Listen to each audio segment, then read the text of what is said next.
Jemaat Tuhan yang berbahagia, selamat malam, selamat beribadah dalam ibadah keluarga pada malam hari ini. Kiranya ibadah ini berkenan di hadapan Tuhan dan menjadi berkat bagi kita semua. Pelayan firman dalam ibadah ini adalah Diakon Nyonya Prida Tiomin Pardede Simatupang. Jemaat, mari berdiri untuk menghadap Tuhan dan menyembahnya serta memuliakan namanya, karena kasih setianya besar atas kita.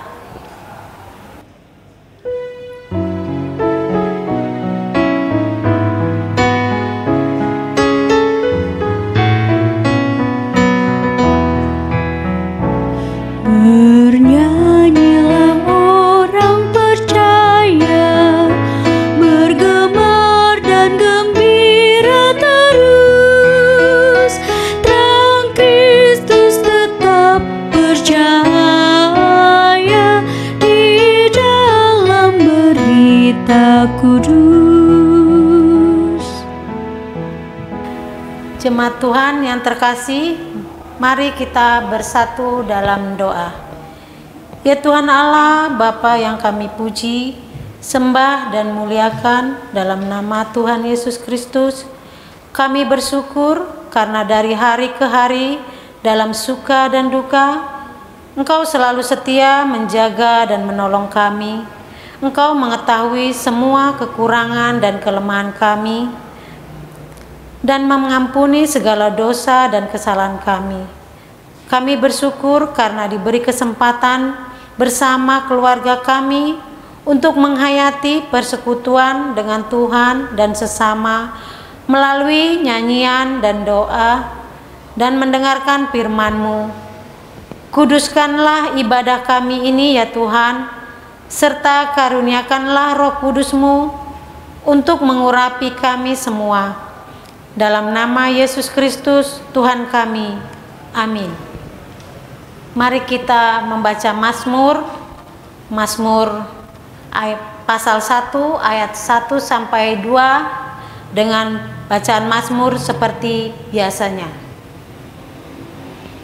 Berbahagialah orang yang tidak berjalan menurut nasihat orang fasik, yang tidak berdiri di jalan orang berdosa, dan yang tidak duduk dalam kumpulan pencemooh, tetapi yang kesukaannya ialah Taurat Tuhan, dan yang merenungkan Taurat itu siang dan malam. Jemaat dipersilahkan duduk kembali.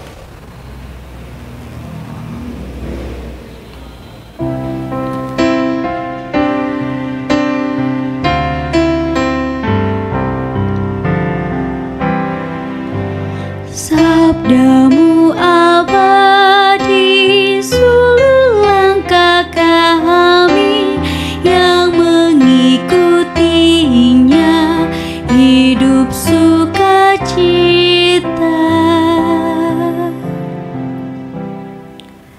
Jemaat Tuhan, mari kita berdoa untuk memohon bimbingan Roh Kudus, agar Roh Kudus memampukan kita untuk menyelami firman Tuhan. Mari kita bersatu dalam doa. Ya Tuhan, curahkanlah Roh Kudus-Mu bagi kami semua, agar kami dapat mendalami firman-Mu, dapat mengerti firman-Mu, dan dapat melakukan firman-Mu di dalam kehidupan kami hari lepas hari. Terima kasih ya Tuhan. Amin. Jemaat, marilah berdiri untuk mendengar firman Tuhan yang dibacakan dari kitab Ibrani pasal 12 ayat 12 sampai 16. Kitab Ibrani pasal 12 ayat 12 sampai dengan 16 yang mengatakan, sebab itu kuatkanlah tangan yang lemah dan lutut yang goyah, dan luruskanlah jalan bagi kakimu, sehingga yang pincang jangan terpelecok tetapi menjadi sembuh. Berusahalah hidup damai dengan semua orang dan kejarlah kekudusan, sebab tanpa kekudusan tidak seorang pun akan melihat Tuhan. Jagalah supaya jangan ada seorang pun yang menjauhkan diri dari kasih karunia Allah, agar jangan tumbuh akar yang pahit, yang menimbulkan kerusuhan dan yang mencemarkan banyak orang. Janganlah ada orang yang menjadi cabul atau yang mempunyai nafsu yang rendah, seperti Esau yang menjual hak kesulungannya untuk sepiring makanan. Demikianlah pembacaan Alkitab. Berbahagialah semua orang yang mendengar firman Tuhan dan melakukannya. Terpujilah Kristus. Haleluya. Haleluya, haleluya, haleluya.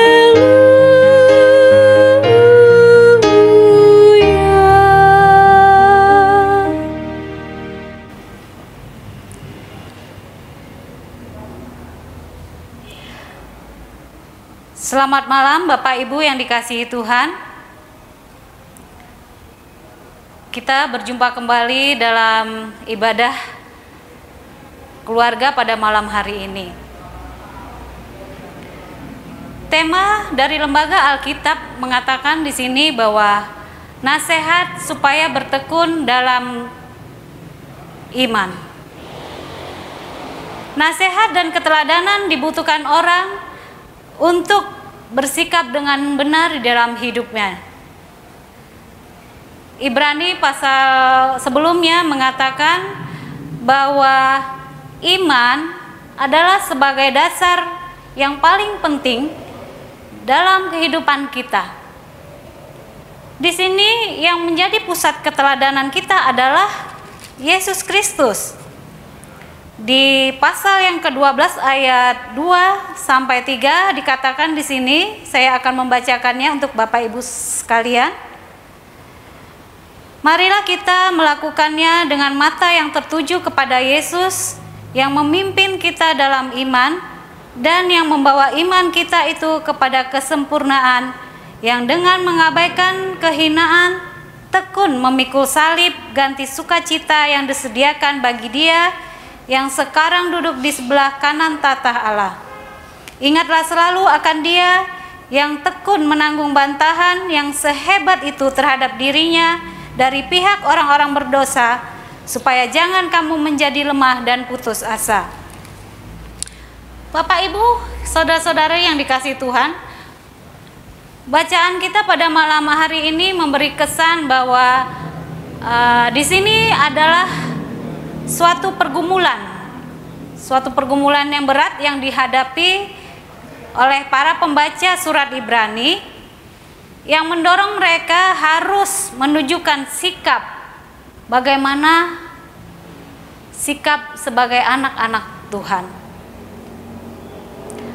Sikap sebagai anak-anak Tuhan atau pengikut Kristus, yaitu yang selalu mengutamakan hidup damai dan kudus bersama orang lain. Sepertinya di sini mereka mengalami situasi yang tidak mudah, yang bisa saja menimbulkan kebencian dan sikap yang hidup yang menimbulkan akar pahit yang akan menjauhkan diri dari kasih karunia Allah. Sikap-sikap seperti itulah yang akan berdampak pada hilangnya kesempatan kita untuk mendapatkan berkat yang akan diberikan Tuhan kepada kita. Sebagai anak-anak Tuhan, kita harus memiliki sikap yang baik, yang benar, yang kudus. Ada beberapa sikap yang harus kita patuhi sesuai dengan firman kita pada malam hari ini. Sikap yang pertama yaitu terdapat di ayat yang ke-12.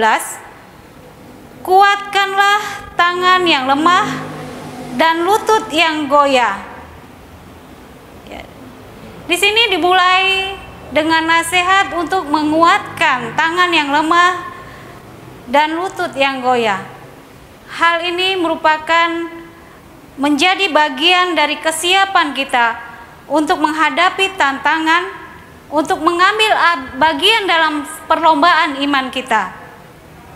Maksudnya adalah Kita di sini harus memiliki tangan yang kuat dan lutut yang tidak goyah. Maksudnya iman yang kuat. Kalau kita memiliki iman yang kuat, maka kita akan bisa menguatkan orang lain. Maka kita akan bisa membawa orang-orang lain untuk dekat dengan Tuhan. Karena di sini dalam mengikut Tuhan, ibaratkan kita berlomba. Berlomba di sini maksudnya untuk membawa orang-orang yang lemah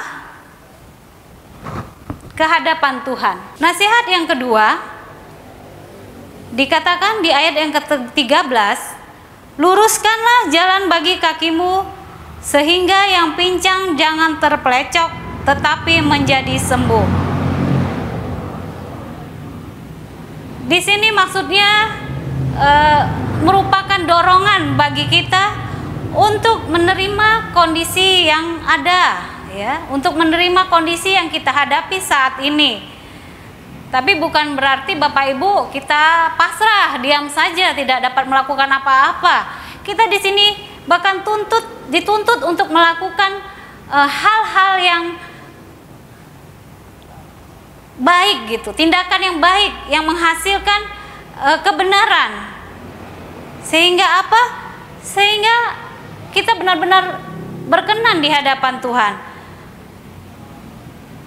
Kalau kita tahu kaki kita pincang, ya Bapak Ibu tahu kalau kaki pincang, kalau kita berjalan ke kanan ke kiri pasti kita akan tersandung atau bahkan terkilir. Tapi firman Tuhan katakan di sini, luruskanlah jalan bagi kakimu. Ya, kalau tahu kaki kita pincang, baiklah kita berjalan di jalan yang lurus. Tidak ke kanan, tidak ke kiri. Sehingga apa? Sehingga apa yang kita lakukan itu benar. Sampai ke tujuan. Bahkan kaki kita itu bisa sembuh. Di sini firman Tuhan katakan. Sehingga apa? Sehingga kita bisa menguatkan orang lain. Kita meluruskan jalan kita dulu, baru kita bisa menguatkan orang lain. Untuk itulah kita harus menghadirkan damai sejahtera bagi semua orang yang berusaha hidup kudus. Hidup kudus berarti hidup yang mematuhi dan melakukan kehendak Tuhan. Apa ciri-ciri hidup kudus, Bapak Ibu sekalian? Ciri-ciri hidup kudus itu adalah hidup damai dengan semua orang, tidak menjauhkan diri dari peribadahan, tidak melakukan percabulan, tidak memikirkan hal duniawi ini saja, tetapi kita harus benar-benar melakukan apa yang difirmankan Tuhan. Itulah hidup kudus.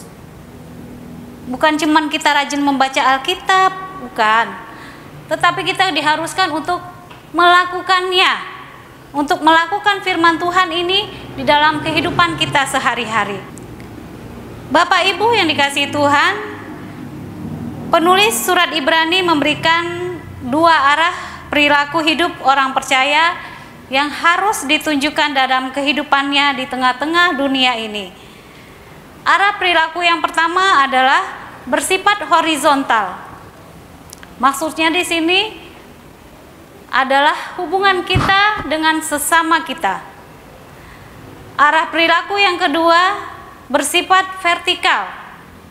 Maksudnya juga di sini hubungan kita pribadi dengan Tuhan Allah. Jadi Bapak Ibu sekalian, firman Tuhan pada malam hari ini benar-benar menjadi peringatan buat kita, pesan yang harus kita lakukan.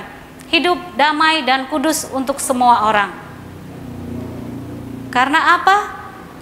Karena dikatakan di ayat seterusnya, syarat utama kita untuk bisa melihat Tuhan adalah hidup kudus dan damai dengan sesama. Apabila itu kita tidak lakukan, maka Tuhan tidak bisa kita lihat. Karena apa? Bapak Ibu sekalian, di ibadah hari Minggu yang lalu firman Tuhan menekankan iman, ya. Iman adalah segala sesuatu yang tidak kelihatan, yang harus kita percayai. Jadi untuk masa sekarang ini kita kan tidak pernah melihat Tuhan. Dengan cara apa? Dengan cara ini, hidup kudus, hidup damai semua dengan semua orang, maka kita akan bertemu dengan Tuhan. Nasihat yang kelima adalah jangan menjadi cabul atau mempunyai nafsu yang rendah. Di sini berarti janganlah kita menunjukkan hidup yang bertentangan dengan kekudusan. Dengan kata lain, jangan memikirkan hal-hal duniawi saja. Seperti yang contoh yang ada di dalam firman Tuhan pada malam hari ini adalah Esau. Ya, Esau rela menjual hak kesulungannya demi apa? Demi semangkuk makanan, bubur kacang merah, brenebon, kalau dibilang orang Manado, brenebon. Di sini Esau telah menyakiti hati Allah. Karena apa? Karena dia telah menjual hak kesulungannya dan dia telah melawan dan merendahkan Tuhan. Karena pada saat itu di zaman Israel, di masa Israel, hak kesulungan itu adalah merupakan berkat pemberian Tuhan yang benar-benar khusus diberikan Tuhan pada seorang anak sulung. Jadi memang benar-benar tidak boleh main-main dengan hak kesulungan.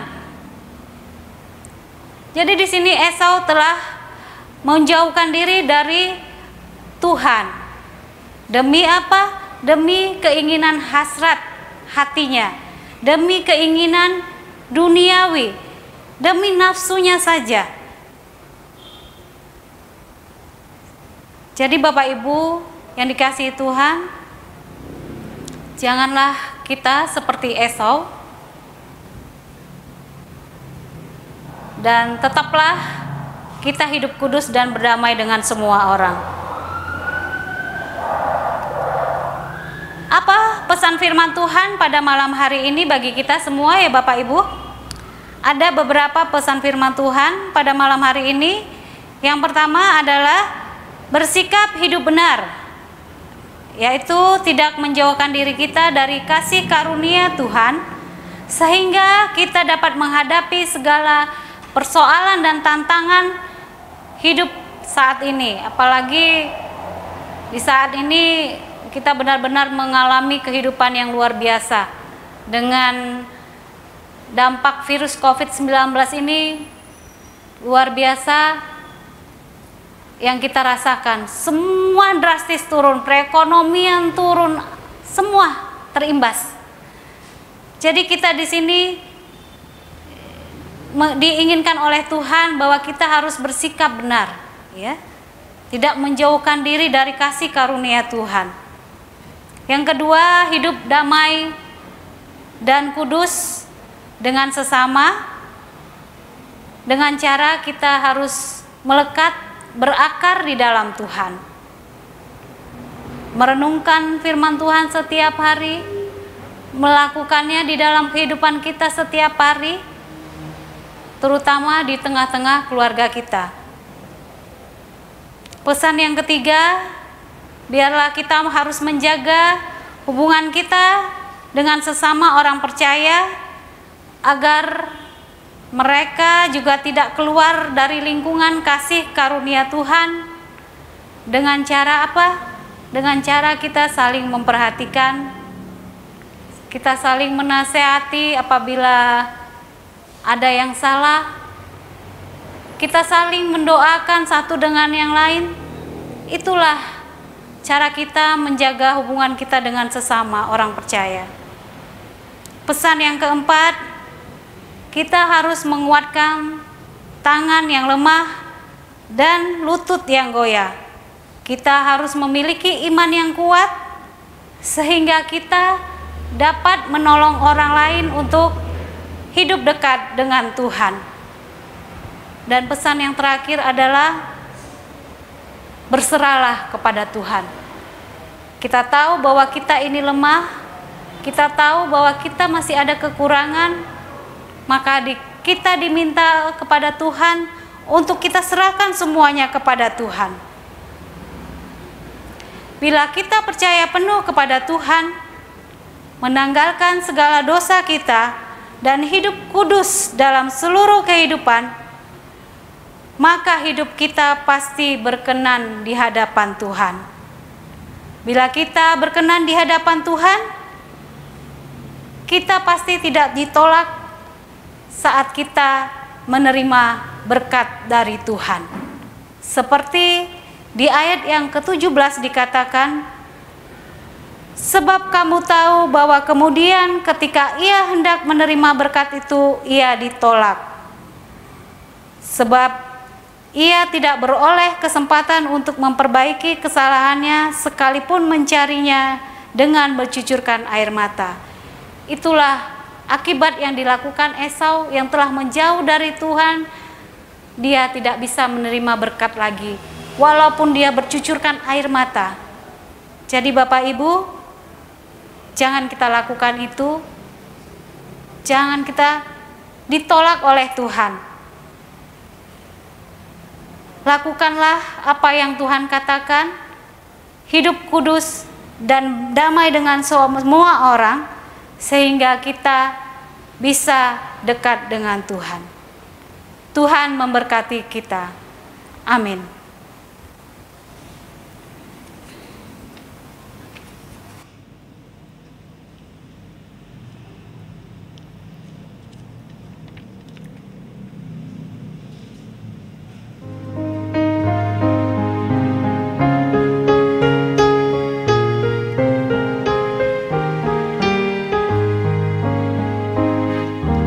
Hidup yang sedih jadi melodi yang penuh dengan irama kabar-Mu. Yesus, Kau beri isi melodi melakukan kemenangan salib-Mu. Di dalam hatiku Kau buat harmoni, nada-nada fals diganti simfoni. Hidup yang sedih jadi melodi yang penuh dengan irama kabar-Mu. Bapak Ibu yang dikasihi Tuhan, kita akan menaikkan doa syafaat kita. Mari kita bersatu di dalam doa. Terima kasih Tuhan Yesus atas kasih sayang dan penyertaan-Mu sepanjang hidup kami hari ini, sehingga kami diberikan kesempatan bersekutu, memuji dan memuliakan nama-Mu dalam ibadah keluarga pada malam hari ini. Terlebih ya Bapa, kami telah mendengarkan firman-Mu. Mohon bimbinglah kami dengan Roh-Mu, agar kami mencerminkan keteladanan Kristus bagi sesama di dunia ini. Kuatkanlah iman kami, hingga kami dapat berakar di dalam-Mu ya Tuhan. Pada malam hari ini Tuhan, kami mau berdoa untuk Ketua Majelis Jemaat kami, Ibu Pendeta Wasti. Tuhan Yesus, berkatilah beliau dalam tugas pelayanannya, berkati keluarga, suami dan anak-anak. Berikan mereka kesehatan serta berkat melimpah di dalam kehidupan beliau. Kami juga mau berdoa untuk para pendeta yang turut ambil bagian dalam pelayanan di GPIB Jemaat Cipecang. Berkatilah mereka Tuhan, agar mereka dapat melakukan tugas pelayanan yang Tuhan berikan. Berkati juga keluarga mereka. Terima kasih ya Bapa. Kami mau mendoakan seluruh jemaat Tuhan yang ada, khususnya jemaat GPIB Cipecang, dari pelayanan sektor 1 sampai pelayanan sektor 6. Ya Tuhan, berkati setiap keluarga kami di dalam setiap pergumulan yang kami hadapi saat ini. Berkati juga anak-anak kami dari yang terkecil usianya sampai yang terbesar. Berkati juga setiap pertumbuhan mereka Tuhan. Berkati juga pendidikan mereka, berkati pekerjaan mereka, berkati juga anak-anak kami yang sedang dalam mencari pekerjaan. Bahkan jemaat Tuhan yang saat ini sedang bergumul Tuhan dalam sakitnya, kami mau berdoa buat mereka. Tuhan, tolong lawat dan sembuhkan jemaat-Mu yang sakit, baik yang dirawat di rumah sakit maupun di rumah. Berkati juga para presbiter, penatua, diaken, BPPJ, karyawan kantor, komisi-komisi, bahkan setiap orang yang setia melayani-Mu. Kiranya Tuhan memberikan kekuatan, kesehatan, sehingga mereka dapat melakukan tugas dan tanggung jawab dalam melakukan pelayanannya. Kami juga mau berdoa untuk bangsa dan negara kami. Kiranya Engkau memberkati pemerintahan kami, baik dari pusat sampai ke pelosok daerah. Biarlah ada kedamaian di negara kami ini ya Bapa. Berkati juga para pemerintah di mana kami berada Tuhan, sehingga hidup damai benar-benar ada di mana tempat kami tinggal. Terima kasih ya Bapa. Inilah doa kami, ampunilah salah dan dosa kami, serta kabulkan doa kami, karena kami berdoa hanya di dalam nama yaitu Tuhan Yesus Kristus, yang adalah Tuhan dan Juru Selamat kami, yang telah mengajarkan kami berdoa. Bapa kami yang ada di surga, dikuduskanlah nama-Mu, datanglah kerajaan-Mu, jadilah kehendak-Mu di bumi seperti di sorga. Berikanlah kami pada hari ini makanan kami yang secukupnya, dan ampunilah kami akan kesalahan kami, seperti kami juga mengampuni orang yang bersalah kepada kami. Dan janganlah membawa kami ke dalam pencobaan, tetapi lepaskanlah kami dari yang jahat.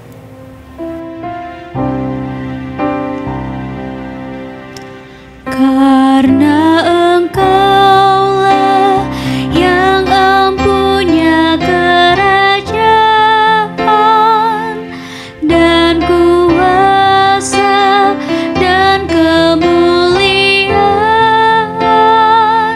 sampai selama-lamanya.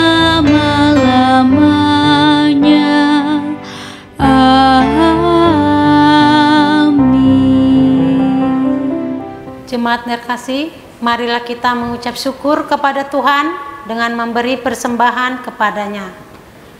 Dengarlah nas Alkitab Mazmur pasal 50 ayat 23 yang menyatakan, siapa yang mempersembahkan syukur sebagai korban, ia memuliakan aku.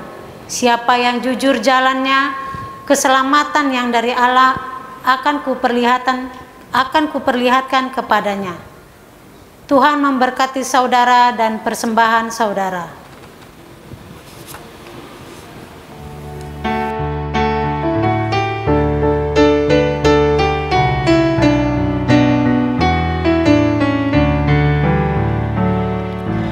Marilah mengucap syukur pada Allah atas rahmat yang telah diberikan bagi dunia.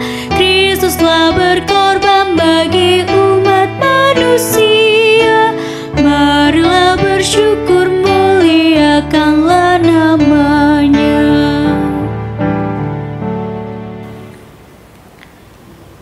Jemaat terkasih, mari kita berdiri untuk menyerahkan persembahan kita kepada Tuhan dalam doa syukur. Kita berdoa. Ya Tuhan, terimalah persembahan syukur kami, yaitu umat yang telah Engkau selamatkan. Jadikanlah persembahan syukur kami ini sebagai berkat bagi sesama dan bagi pembangunan tubuh Kristus. Amin. Mohon perhatiannya sejenak. Kita akan membacakan warta jemaat untuk 1 minggu ke depan. Ibadah peneguhan pengurus Pelkat dan pelayan PAPT akan dilaksanakan ibadah peneguhan pengurus Pelkat dan pelayan PA atau PT pada hari Minggu 1 November 2020 pukul 9 WIB. Penggembalaan pada hari Kamis 29 Oktober 2020 pukul 16 WIB. Dimohon kepada seluruh pengurus ke-6 Pelkat dan pelayan PA dan PT untuk hadir dalam penggembalaan. Nama-nama calon pengurus Pelkat dan pelayan PA atau PT dapat dilihat di Warta Jemaat halaman 11. Dimohon kehadiran seluruh calon pengurus Pelkat dan pelayan PA atau PT dalam penggembalaan tersebut. Demikian untuk menjadi perhatian. Dalam rangka memperingati Syukur HUT ke-72 GPIB, maka ibadah hari Minggu tanggal 1 November 2020 pukul 6 dan pukul 9 WIB menggunakan tata ibadah Syukur HUT ke-72 GPIB dari Majelis Sinode, dan pukul 9 WIB diadakan peneguhan pengurus Pelkat dan pelayan PAPT. Demikian untuk diketahui. Akan dilaksanakan sidang Majelis Jemaat atau SMJ pada hari Kamis 29 Oktober 2020 pukul 10 WIB di Gereja Cipecang. Dimohon kehadiran seluruh majelis jemaat. Demikian untuk diketahui. Bapak, Ibu, saudara-saudari yang dikasihi Tuhan, saya undang bangkit berdiri. Pergilah dalam damai sejahtera Tuhan dan lakukanlah firman Tuhan yang telah kamu dengar.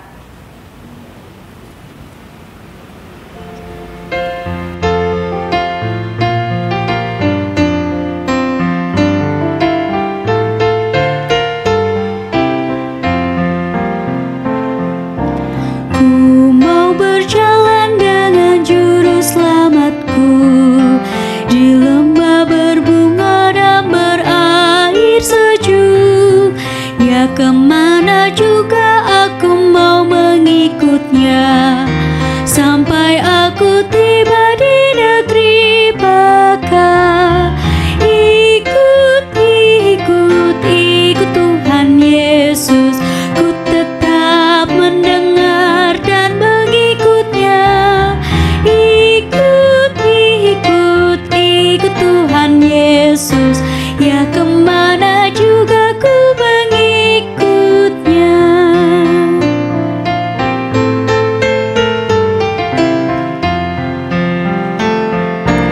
Ku mau berjalan dengan juru selamatku di lembah gelap, di badai yang menderu. Aku takkan takuti bahaya apapun bila ku dibimbing tangan Tuhanku. Ikut, ikut, ikut Tuhan Yesus, ku tetap mendengar dan mengikutnya.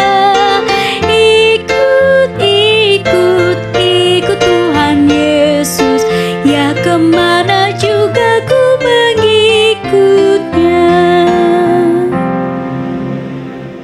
Angkatlah hati dan pikiranmu kepada Tuhan, serta terimalah berkat-Nya. Tuhan memberkati engkau dan melindungi engkau. Tuhan menyinari engkau dengan wajah-Nya dan memberi engkau kasih karunia. Tuhan menghadapkan wajah-Nya kepadamu dan memberi engkau damai sejahtera.